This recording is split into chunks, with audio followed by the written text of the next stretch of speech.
So mga kabiyahe, naghahanap ba kayo ng pangmalakasang motor? Andito si Sniper ng Yamaha, which is ito nga si Sniper 155R. Ayan. At itong pala mga kabiyahe ay latest model.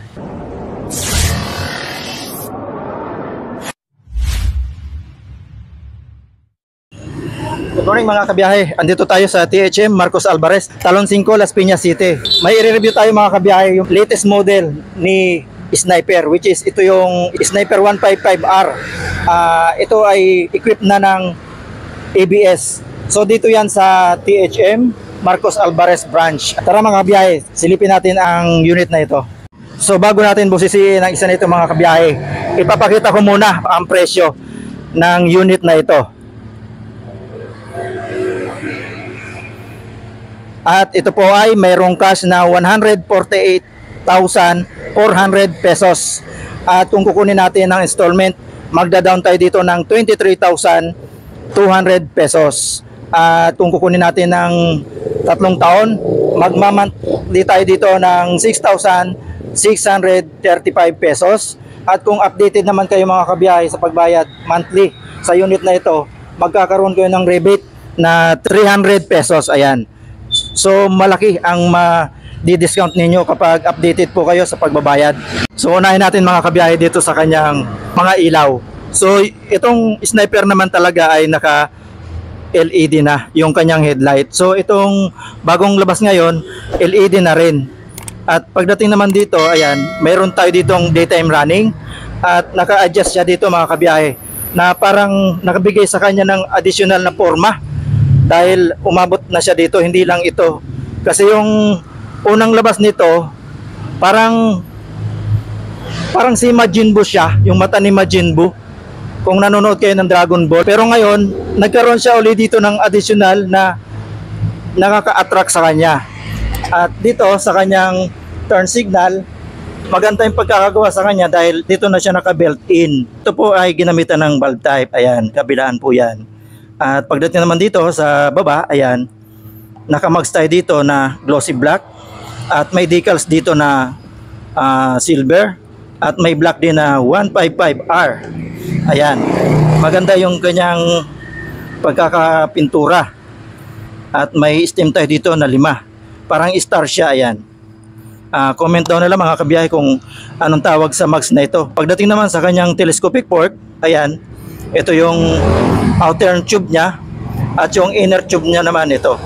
At pagdating naman sa kanyang fender, naka glossy black siya at may decals ditong ABS. Sinagot na ni Yamaha ang mga kagustuhan ng mga fan ng Sniper dahil ito nga po ay ABS na. So dito sa kanyang unahan ng fender, may Yamaha. Dito tayo sa may bandang kaliwa. Ayan. Napakalapad ng kanyang disc brake pagdating sa braking system sa unahan. At may ABS din at naka-dual piston caliper yan. Ayan. At ito po ay naka-tubeless na. Ang sukat ng kanyang gulong, 90 by 80 by 17. Ayan. At dito sa kanyang pairings, napaka-brusko. Halos wala ka na ditong hihilingin pa kay Sniper. So dito, balik tayo sa topic. Ayan, may decals tayo ditong Sniper. May Yamaha logo, may fuel injection na makikita tayo. Yamaha, ayan. Diashield, 6-speed yung ating engine na napakalaki, brusco. Yamaha, ayan. At ito naman yung foot brake. Ito, smooth. At yung ating foot peg ng ating rider na napopold. At meron siya ditong shield o depensa sa sapatos para hindi magasgas yung engine. Ayan. At yung ating exhaust na napakahaba at napakalaki rin. Meron siya ditong heat guard na plastic. Ayan, mahaba. At may end cap din tayo dito sa dulo. Plastic din ito mga kabiyahe. So mataba yung kanyang exhaust at yung kanyang tip malaki rin. Ito yung ating foot peg ng ating pillion. Yung stem na mahaba at yung container.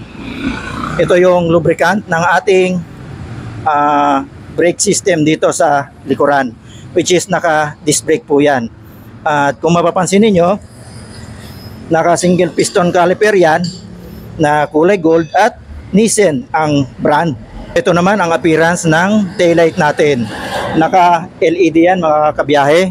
At yung turn signal natin dito sa likuran, nakalabas pa rin siya. So siguro mas sa susunod gawin na nila na iipit na rin nila dito para wala nang ganito, kasi medyo pagka yung sumisiksik tayo sa singit-singit, sumasabit yan eh. So yun, sa ngayon yan yung nakita ko na dapat sa susunod na labas ni Yamaha Sniper. Nandito na yung kanyang turn signal, ayan, at yung kanyang kabuuang fender na napaka-brusco din. At ito yung butas na lagayan ng license plate, at may additional reflectorized tayo dito, at may ilaw yan dito.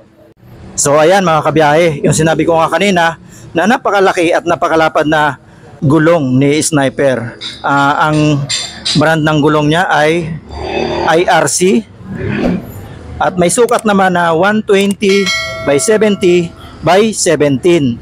At nakamax din yan mga kabiyahe, na maganda talaga ang pagkakapintura. At ganoon din dito sa likuran, mayroon ding decals na linagay o sticker na may nakasulat na 155R. So dito tayo sa kanyang swing arm. Ayan yung sinasabi kong malaki rin yung kanyang swing arm, at medyo may pagka long distance siya, mahaba. So yung bounce nito talagang hindi pa man ako nakakagamit ng Sniper, sa tingin ko ay okay na okay dahil long distance siya, hindi siya yung maiksi. Kaya siguro yung bounce nito maganda. At dito nga pala, meron tayo ditong chain cover, hard plastic din yan. At meron din dito sa bali nakadugtong na yan dito mga kabiyaya, iisa lang yan. Itong bracket na ito hanggang ito, pati ito, iisa na yan. Pag tinanggal nyo yan, tanggal din pati ito. So ito nagiging, ang function nito yung harangan yung tubig o putik papunta dito sa ating monoshock absorber. So goods na goods dahil ginawa nila ng mudguard. So ito naman yung kanyang chain mga kabiyahe. Mapapansin ninyo namumuti, hindi ang kalawang mga kabiyahe. Grasa yan, ayan alagang-alaga ni THM Motorcycles and Scooters, yung kanilang mga unit. Sana all, hindi sa lahat ng branch ganito. So ito naman mga kabiyahe yung footpeg ng ating pillion. Kagaya dun sa unahan, naka-alloy tayo dito o aluminum solid. Ayan, solid na solid, walang pintura yan. At ito yung kanyang stem, ito may pintura na kulay matte black. At mahaba rin, hindi siya mahirap apakan. At pagdating dito sa baba, ito yung ating side stand. Ayan, ordinary. At yung ating center stand. So pagdating sa kanyang shifter, ito naka-chrome yan. So naka-single na lang yan. At ito naman yung appearance dito ng kanyang engine. At may cover tayo dito. Ayan mga kabiyahe, kitang-kita natin ang kabuuan ni Sniper 155R. Lahat ng decals makikita natin dyan, magmula dito sa kanyang unahan, Yamaha logo, may fuel injection, Sniper, at yan ang mga decals niya na ginamit, glossy black at silver. Pagdating naman sa baba, may Yamaha 6-speed. At pagdating naman dito sa gitna, meron siyang BBA, which is yan yung variable valve actuation. At yung doon sa dulo naman, yung decals na black and silver na may malaking 155R. So ito naman mga kabiyahe, yung kanyang grab bar na napaka-aesthetic. At ito naman yung ating may experience dito sa kanyang upuan, na hindi siya masyadong makapal. Talagang pinag-isipan ng engineer ng Yamaha itong upuan na ito mga kabiyahe, dahil hindi siya makapal. Pero pag inupuan mo, talagang komportable ka naman. Ang kulay nito, puro lang siya black, pero ang stitch niya dito sa paligid ay naka-single stitch. Pagdating naman dito, may partition yan mga kabiyahe, naka-double stitch na siya. Iba yung dito sa ating pillion, at iba rin yung dito sa ating mga rider. At dito may double stitch ulit siya dito. At kung makikita ninyo mga kabiyahe, iba yung kanyang ginamit na leather. Hindi siya makinis. Pero hindi rin siya magaspang. May mga patuldok-tuldok siya. Tingnan natin yung dito sa loob. Ito yung harness ng ating battery. Ayan, dito nakapwesto yung battery. Tapos dito naman, ito yung bukasan ng ating gasolina. So itong goma na ito, ang function nito, para kung matatapon yung gasolina natin, hindi magkakalat dyan, itatapon niya lang doon sa pinakang ibaba. So okay na okay. Pakita ko lang ito mga kabiyahe, itong parang palikpik ng isda ni Sniper. Ang purpose nito mga kabiyahe, itong mga butas na ito, pinaka air vent niya yan dahil ito ay para hindi ma-compromise yung kanyang aerodynamics. Ayan, pati dito may mga butas din yan mga kabiyahe. Pati dito may butas din. Ayan, ito naman ang purpose nitong butas dito sa kanyang busina. Ayan, yan yung mga purpose kung bakit ang mga motorsiklo, lalong-lalo na si Sniper, malakas ito. Talagang isa ito sa malalakas na motorsiklo. So yun mga kabiyahe, ito nga ay latest model 2024. Kaya naman itong isa na ito ay keyless na din. Ayan, ito. Goods na goods. At ito na rin yung kanyang buton para sa kanyang upuan. Hindi na kailangan ng susi. Ayan. So sinagot na ni Yamaha ang mga hiling na mga Sniper fan o lover. Ito na. At meron pa tayo ditong cigarette port. So wala tayo ditong charging port o USB port, pero ito pwede nating i-convert sa USB port. Bibili lang tayo online aftermarket ng cigarette na converted sa USB charging port. So pwede natin yun dito gamitin kagaya ng ginagamit natin sa ating YTX. Ginawa lang natin yon mga kabiyahe para hindi tayo malulubat kahit saan tayo pumunta. At heto na nga, balik topic. Ito yung kanyang throttle na kinabitan ng kanyang price, kumakaway-kaway pa. Napakalambot. At ito yung kanyang preno sa unahan. At ito mga kabiyahe, yung kanyang engine kill switch. Ayan, meron na rin siya. Meron tayo ditong logo hazard. So equip ito mga kabiyahe ng hazard So pag linagyan natin dito, naka-off siya. At ito naman yung kanyang switch o buton ng electric starter natin. Ayan. Dito sa kaliwa, mayroon tayo ditong high and low beam na switch. At pagka prenis natin dito, ayan, bumabalik lang siya. So yan yung nagiging pass light switch. Ayan. So may pass light switch na rin siya. At ito nga yung common natin na switch naman ng turn signal. At yung ating horn. Ayan, ito.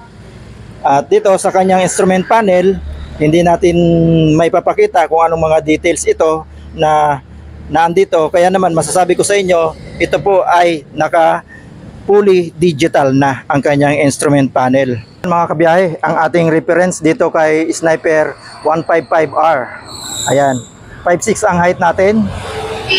Hindi naman tayo masyadong flat-footed at hindi rin tayo naka-tiptoe. Ayan, medyo angat lang ng konti. Okay na okay siya. Kaya ito ng mga 5'2", 5'3". Ayan. At sinabi ko nga kanina, maganda yung kanyang bounce. Ayan, ayan ang laro ng kanyang mga suspension. Ayan. Pati yung likuran niya, mapapansin niyo mga kabiyahe, okay yung kanyang suspension. So yun ang ating review kay Sniper 155R ng Yamaha.